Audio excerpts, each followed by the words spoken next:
Chào các bạn, tôi tên là Hoài Phương. Hôm nay tôi xin giới thiệu với các bạn một bài tập để chúng ta có thể có cái khả năng mà điều chỉnh được cao độ khi chơi saxophone.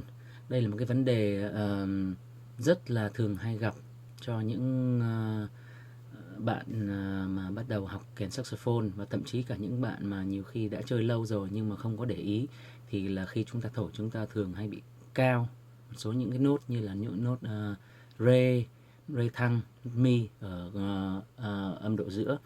Thì đây là cái bài tập mà chúng ta chỉ dùng cái bec không thôi, và khi chúng ta tập cái này thì chúng ta sẽ có cái khả năng để hạ thấp cao độ. Khi chúng ta thổi cái bec của một cái của kèn alto saxophone thì cái âm mà chúng ta, cái nốt mà chúng ta cần phải có được đó là nốt la. Nốt la đây là nốt la của concert pitch, tức là của piano. Bây giờ tôi xin chơi để các bạn nghe thử.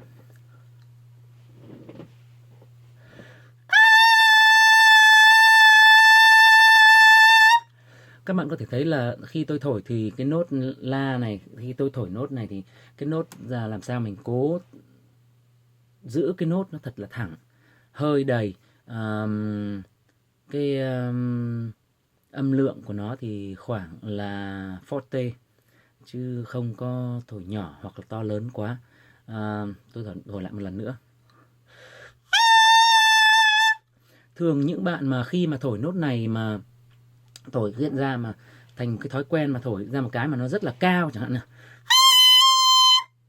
thì rõ ràng khi mà mình gắn cái bec vào cái kèn ấy thì chắc chắn là các bạn sẽ bị những cái nốt như là nốt như nãy tôi mới nói là nốt re ở âm độ giữa, tức là sau khi mình đã lên cái octave, khi mình bấm vào cái nốt octave và để lên octave từ nốt re thì một vài nốt quanh khu đó, hoặc là nốt son trên đó một chút, tức là nốt son ở octave trên, son hoặc son thăng la, thì dễ bị cao.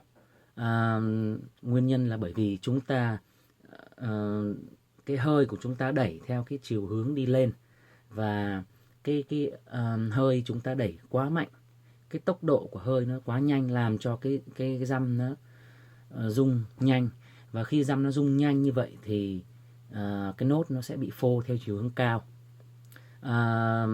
Nếu như mà chúng ta tập dần dần để có khi mà chúng ta đặt vào cái nốt nó sẽ quanh cái khoảng độ nốt la hay là nốt pha thăng trên kèn saxophone, nốt la concert pitch hay là nốt pha thăng trên kèn của các bạn, thì nó khoảng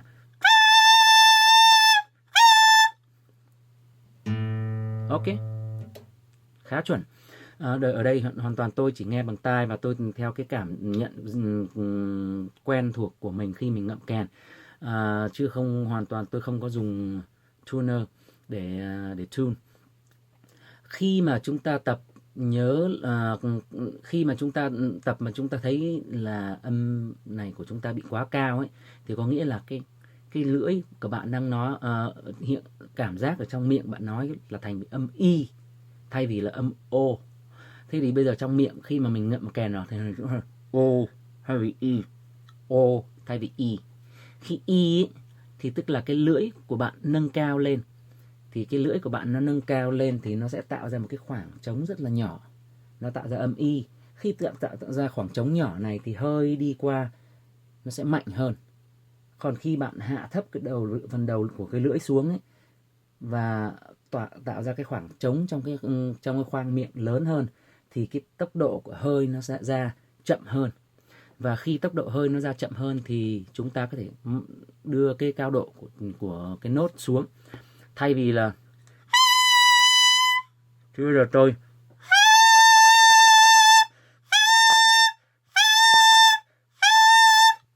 thì tốt nhất là mình tập cái bài tập này chắc là cũng không phải là ngày 1, ngày 2 hay là ngay một lúc mà chúng ta có thể làm được liền.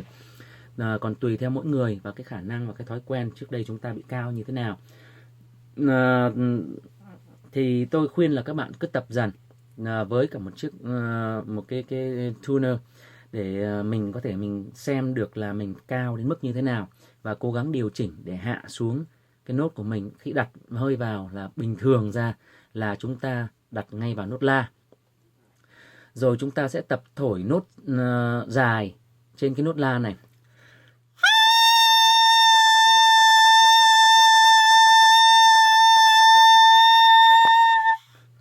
Khi hết hơi rồi chúng ta lại lấy hơi vào, chúng ta lại tập tiếp.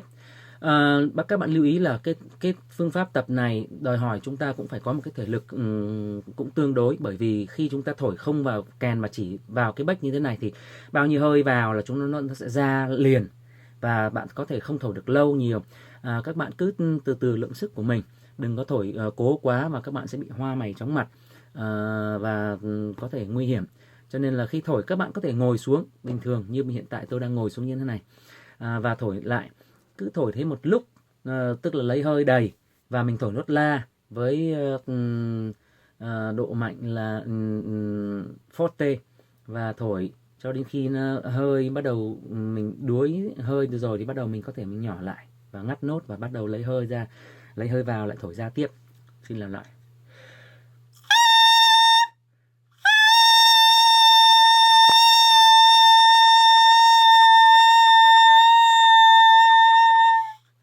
Yêu cầu là cố gắng làm sao cái nốt nó càng thẳng càng tốt. Tất nhiên là khi mình bây giờ mình không có chiếc kèn mà mình thổi bằng cái bec không ấy, thì để thổi thật là thẳng mà nó không có bị gợn sóng nhiều ấy thì rất là khó. Khi thổi chúng ta mới đầu có thể nó sẽ bị là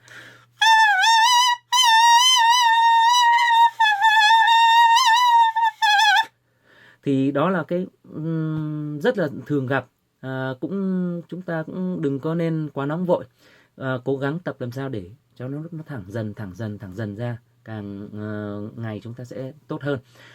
Khi mà chúng ta đạt được cái nốt la chuẩn rồi, chẳng hạn như là ngày hôm sau tôi hay là một buổi chiều nay, bây giờ buổi sáng tôi tập này đến một lúc lâu sau tôi cất kèn đi, tôi không thổi nữa.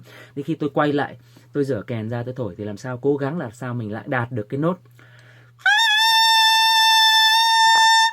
Tôi sẽ check lại, tôi sẽ kiểm tra lại. Ok, vẫn là cái nốt đó, khá chuẩn.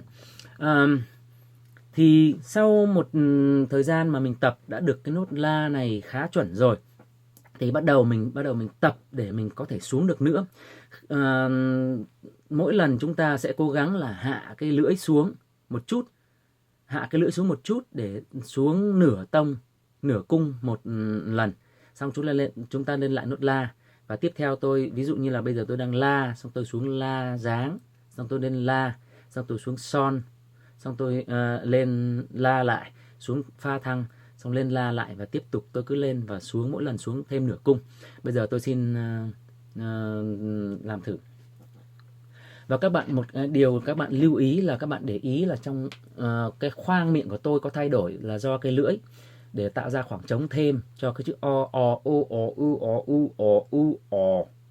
o. Nhưng mà hoàn toàn môi và hàm giữ nguyên một vị trí, tức là gọi là embouchure, thì chúng ta không có thay đổi.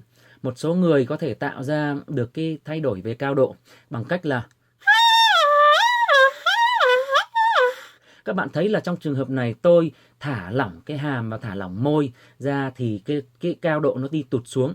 Nhưng cái đó là hoàn toàn là điều các bạn không muốn làm. Bởi vì khi các bạn thả lỏng xuống như thế, nếu như bạn cắm kèn vào ấy, thì cái nốt đó nó sẽ thay đổi về âm sắc, về tiếng. Cho nên là cái độ ngậm, cái embouchure mà chúng ta ngậm để tạo ra được cái nốt la và cái âm thật là tốt, và cái khoảng như là lúc nãy chúng ta đã tập ấy, thì cái đó là cái độ ngậm chính xác nhất và các bạn nên giữ ở cái mức độ ngậm đó. Sau đó và chúng ta chỉ có điều chỉnh cao độ xuống bằng cách hạ thấp lưỡi. Ở đây là cái đầu lưỡi, phần cái đuôi lưỡi thì chúng ta nó đẩy khá xa lên cái phần vòng họng chân này, và lưỡi chúng ta phần đầu lưỡi này chúng ta có thể hạ xuống, nâng lên hạ xuống là để tạo ra những cái âm mà như và tôi vừa làm, tức là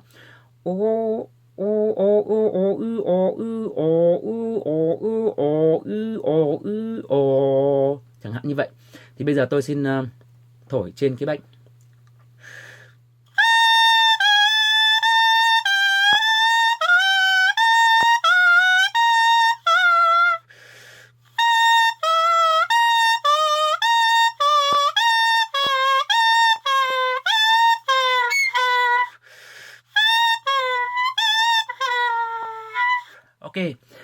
Thì tôi xuống, vậy là tôi xuống khoảng độ gần 1 octave. Đến nốt là ở dưới thì nó hơi hơi chênh một chút, nó không được không được đẹp nốt lắm. Nhưng mà để xuống được như thế tức là các bạn đã xuống được 12 cái nửa cung, 12 cái bán cung. 12 cái bán cung như thế là rất là nhiều. Có thể khi bạn mới tập, có thể các bạn chỉ có thể xuống được đến độ 1 bán cung hoặc 2, 3 bán cung thôi. Cũng có thể có người nhiều hơn, có thể người ít hơn. Nhưng mà nếu mà các bạn tập lâu ngày thì tôi hy vọng rằng các bạn cũng thể xuống đến được 12 cái bán cung như là tôi vừa xuống, tức là xuống 1 octave từ nốt la xuống nốt là ở dưới. Tôi làm lại một lần nữa. Các bạn lưu ý lần này, để ý xem cái cằm, cái hàm của tôi có chuyển động hay không, cái độ ngậm của tôi có chuyển động hay không.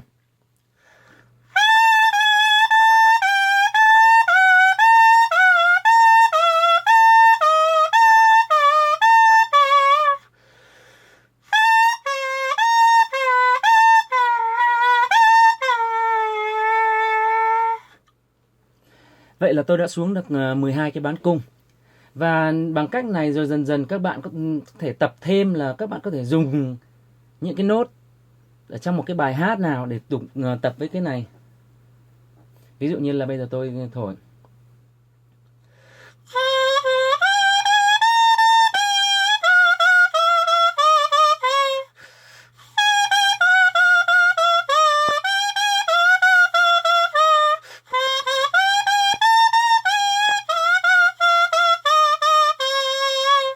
Đó, tức là tôi xuống đến trong bài này là xuống thấp nhất là nốt đồ, và lên cao nhất là nốt la. Hoặc là bây giờ bạn có thể, hôm nay có thể là một cái ngày sinh nhật của người thân, bạn mang cái bec ra thổi Happy Birthday tặng cho họ.